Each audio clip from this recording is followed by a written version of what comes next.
नमस्कार दोस्तों, स्वागत है आपका बिहार एक्सप्रेस न्यूज में। तो चलिए आपको लेकर चलते हैं आज की मुख्य और ताज़ा खबरें की ओर। इससे पहले आप वीडियो को किस शहर से देख रहे हैं कमेंट में जरूर बताएं, और वीडियो अच्छी लगी तो वीडियो को लाइक करके चैनल को सब्सक्राइब जरूर करें।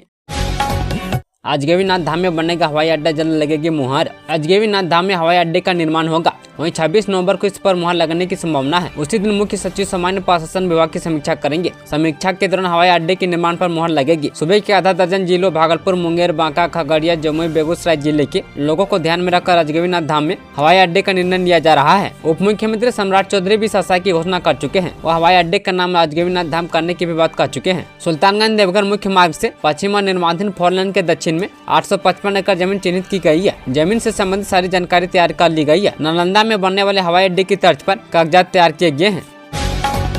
ऐसे में कैसे बनेगा पीरपेंती थर्मल पावर प्लांट, अधिकारियों के सामने आई नई समस्या। भागलपुर के पीरपेंती में प्रस्तावित थर्मल पावर प्लांट के लिए अधिग्रहित जमीन के मुआवजे को लेकर किसानों ने बड़ी समस्या खड़ी कर दी है। किसानों ने मुआवजे के साथ कई अन्य मांग भी रख दी है। भू अर्जन पदाधिकारी राकेश कुमार ने किसानों की समस्या सुनी और समाधान का आश्वासन दिया। हालांकि किसानों ने जो मांग रखी है उनसे अधिकारियों के लिए मुश्किल जरूर खड़ी कर दी है।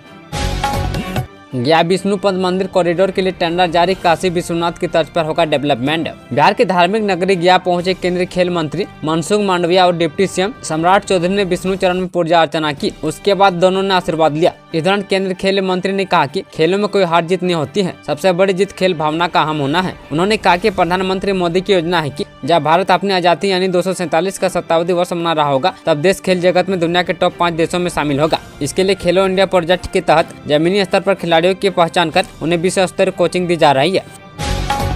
स्टेशन के पास लग रहा था जिस्मरोसी का बाजार, पुलिस जब पहुंची तो खुल गए पोल। बिहार पुलिस इन दिनों जिस्मरोसी और मानव तस्करी पर लगाम लगाने के लिए पूरे बिहार के होटलों और देह व्यापार से जुड़े स्थानों पर छापेमारी कर रही है। इसी क्रम में बुधवार को जहानाबाद में पुलिस ने छापेमारी कर 10-12 लड़की और लड़कियों को आपत्तिजनक हालत में पकड़ा है। फिलहाल सभी को हिरासत में लेकर उनसे पूछताछ की जा रही है। यह कार्रवाई जहानाबाद के रेलवे स्टेशन इलाके में स्थित मधुमन रेस्ट हाउस से की गई है। फिलहाल पुलिस अभी सभी बिंदुओं पर जाँच प्रारंभ कर दिया है और पुलिस रेस्ट हाउस को सील करने की कार्रवाई कर रही है। बिहार के 4 शहरों में मेट्रो पर ताजा अपडेट, एजेंसी ने दी नई जानकारी। मुजफ्फरपुर, भागलपुर, दरभंगा और गया में मेट्रो रेल की संभावना तलाशने को लेकर किए जा रहे सर्वे की रिपोर्ट अब दिसंबर के आखिरी में मिलेगी। चारों शहरों में सर्वे का काम कर एजेंसी राइट्स लिमिटेड ने नगर विकास एवं आवास विकास से सर्वे रिपोर्ट के लिए 1 माह का अतिरिक्त समय मांगा है, जिसे स्वीकार कर लिया गया है। एजेंसी ने जुलाई के आसपास सर्वे का काम शुरू किया था। पहले यह रिपोर्ट नवम्बर तक देनी थी, मगर अब इसके लिए 31 दिसंबर की नई समय सीमा तय की गई है। विभागीय सूत्रों के अनुसार सर्वे का काम अंतिम चरण में है, मगर फाइनल रिपोर्ट बनाए जाने से पहले डीएम के हिस्सा में स्टॉक होल्डर्स की बैठक की जानी है। इस बैठक में संबंधित जिले के डीएम के अलावा क्षेत्र के विधायक, विधान पार्षद, मेयर, डिप्टी मेयर और पार्षद आदि की भी राय ली जाएगी। युवाओं के लिए खुशखबरी, 21,000 पदों पर होगी भर्ती। अस्पतालों में नर्सिंग सेवा सुधारने के लिए स्वास्थ्य विभाग बहुत जल्द 21,000 से अधिक नर्स एनएम की नियुक्ति प्रक्रिया शुरू करने जा रहा है। स्वास्थ्य विभाग की नर्सिंग सेवा नियमावली को जल्द ही कैबिनेट की मंजूरी मिलने की उम्मीद है। इससे नियुक्ति का रास्ता साफ हो जाएगा। विभाग 15 दिन में नर्स एएनएम नियुक्ति के लिए रोस्टर क्लियरेंस देगा। पदाधिकारियों के अनुसार रिक्ति संबंधित अधिसूचना दिसंबर तक राज्य तकनीकी सेवा आयोग को भेज दी जाएगी। प्रतियोगिता परीक्षा व साक्षरता के आधार पर अभ्यर्थियों का चयन किया जाएगा। स्वास्थ्य विभाग नर्स के 6298 एवं एएनएम के 15,089 रिक्तियों की अधिसूचना भेजने की तैयारी कर रहा है। अपनी जमीन पर लगवाए सोलर प्लांट, केंद्र और राज्य सरकार से मिलेगी वित्तीय सहायता। Bihar state power generation company limited की ओर से 11 से 21 विद्युत उपकेंद्रों से जुड़े 3681 कृषि और मिश्रित फीडरों के सोलराइजेशन के लिए निविदा जारी कर दी गई है। ऊर्जा विभाग के सचिव एवं बीएसपीएफसीएल के सीएमडी पंकज कुमार पाल ने बुधवार को कहा कि योजना राज्य में हरित ऊर्जा को प्रोत्साहित करते हुए किसानों का भागीदार बनाएगी, जिससे उनकी आय में वृद्धि होगी। यह पर्यावरण संतुलन बनाए रखते हुए बिहार को नवी और नवीकरणीय ऊर्जा में आत्मनिर्भरता उद्यमशीलता को बढ़ावा देने में मददगार साबित होगी। उन्होंने बताया कि इस योजना के तहत किसान अपनी भूमि पर सोलर प्लांट लगाकर या अपनी जमीन को लीज पर देकर आय का एक नया स्रोत बना सकते हैं। 1 मेगावाट सोलर प्लांट के लिए लगभग 4 एकड़ भूमि की आवश्यकता होगी। पटना में मिठाई की दुकान में 3 सिलेंडर विस्फोट, दुकानदार की दर्दनाक मौत। पटना के शास्त्री नगर थाना क्षेत्र में पटेल नगर मोहल्ले में एक मिठाई दुकान में 1 एकड़ 3 एलपीजी सिलेंडर ब्लास्ट हो गए। इस घटना में दुकानदार की मौत हो गई और एक व्यक्ति झुलस गया। दमकल विभाग और पुलिस बचाव राहत कार्य के लिए मौके पर पहुंची है। भागलपुर में फ्लैट खरीदारों का शोषण, प्रधानमंत्री तक पहुंचे फरियाद। भागलपुर के तिलका मांझी इलाके में शिला डेवलपर्स प्राइवेट लिमिटेड के निदेशक निरंजन कुमार पोद्दार फ्लैट खरीदारों का शोषण कर रहे हैं। मधुकर नामक एक फ्लैट खरीदार ने आरोप लगाया कि पोद्दार ने उनसे मारपीट की और धमकी दी और जीएसटी के नाम पर अवैध रूप से पैसे वसूले। पोद्दार ने बिना अनुमति के अपार्टमेंट का निर्माण किया और अग्निशमन सुरक्षा के नियमों का भी उल्लंघन किया। मधुकर ने स्थानीय प्रशासन और पुलिस से शिकायत की, लेकिन उन्हें कोई न्याय नहीं मिला। निराश होकर उन्होंने प्रधानमंत्री कार्यालय में शिकायत दर्ज कराई। पीएमओ ने मधुकर की शिकायत पर कार्रवाई करते हुए स्थानीय प्रशासन से रिपोर्ट मांगी है। टीएमबीयू की पीजी परीक्षा में नियमों की उड़ी धज्जियां, एक बेंच पर बैठे 4 छात्र। तिलका मांझी भागलपुर विश्वविद्यालय में पीजी की परीक्षा में नियमों की धज्जियां उड़ाई गई। यहां मंगलवार को पीजी राजनीति विज्ञान विभाग में पीजी सेमेस्टर 2 की परीक्षा में एक बेंच पर 3 से 4 छात्रों को बैठाया गया था, जिससे छात्रों को काफी असुविधा हो रही थी। साथ ही कॉपी से लिख रहे उत्तर भी एक दूसरे से मिल खा रहे थे। परीक्षा केंद्र स्थित 2 क्लासरूम में एक ही तरीके से परीक्षा ली जा रही थी। यहाँ पीजी इतिहास विभाग के छात्रों के लिए परीक्षा केंद्र बनाया गया था। विश्वविद्यालय में पीजी सेमेस्टर 2 की परीक्षा 14 नवंबर से शुरू हुई है।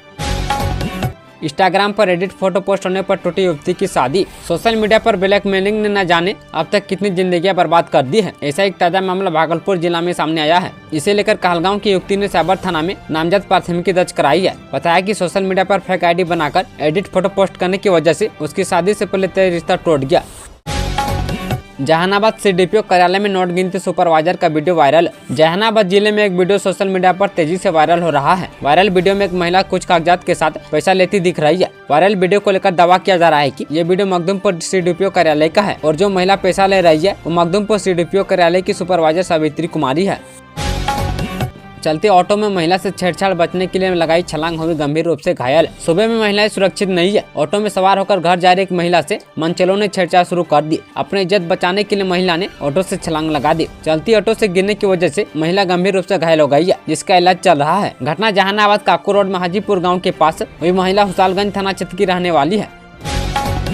2 दिसंबर से शुरू होने जा रहा बड़ा कार्यक्रम भूमि सर्वे से पहले राजस्व कर्मचारियों का बढ़ गया काम। राजस्व एवं भूमि सुधार विभाग ने अपने सभी राजस्व कर्मचारियों को प्रशिक्षण देने का निर्णय लिया है। विभाग के अपर मुख्य सचिव दीपक कुमार सिंह के निर्देश पर विभिन्न जिलों में पदस्थापित राजस्व कर्मचारियों का राज्य स्तरीय प्रशिक्षण कार्यक्रम आयोजित कराया जा रहा है। दिसंबर माह से शुरू हो रही इस प्रशिक्षण कार्यक्रम में सभी अंचलों में पदस्थापित राजस्व कर्मचारियों को बैच के हिसाब से शामिल कराया जाएगा। एक बैच में 50 राजस्व कर्मी होंगे। इनका 2 दिवसीय प्रशिक्षण पटना स्थित राजस्व संस्थान में होगा।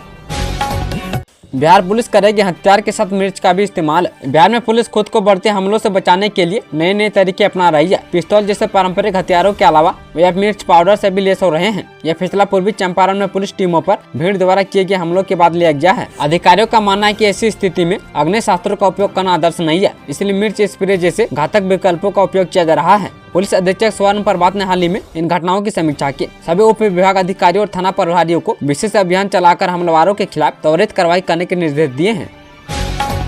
बिहार के नवादा में देर रात मचा हड़कंप, 42 लोगों को किया गया गिरफ्तार, जाने मामला। बिहार के नवादा में बुधवार की रात पुलिस ने 42 लोगों को गिरफ्तार किया। यह गिरफ्तारी उस वक्त हुई जब रात में पुलिस सड़क पर वाहनों की चेकिंग कर रही थी। नवादा के एसपी अभिनव धीमान के आदेश पर अचानक सड़कों पर बड़ी संख्या में पुलिस उतरी और जाँच शुरू कर दी गयी। इस विशेष चेकिंग अभियान के दौरान 42 लोग पकड़े जो लूट, चोरी, अपहरण और अन्य मामलों में फरार चल रहे थे। जाँच के क्रम में फरार चल रहे 42 आरोपितों को गिरफ्तार किया गया है।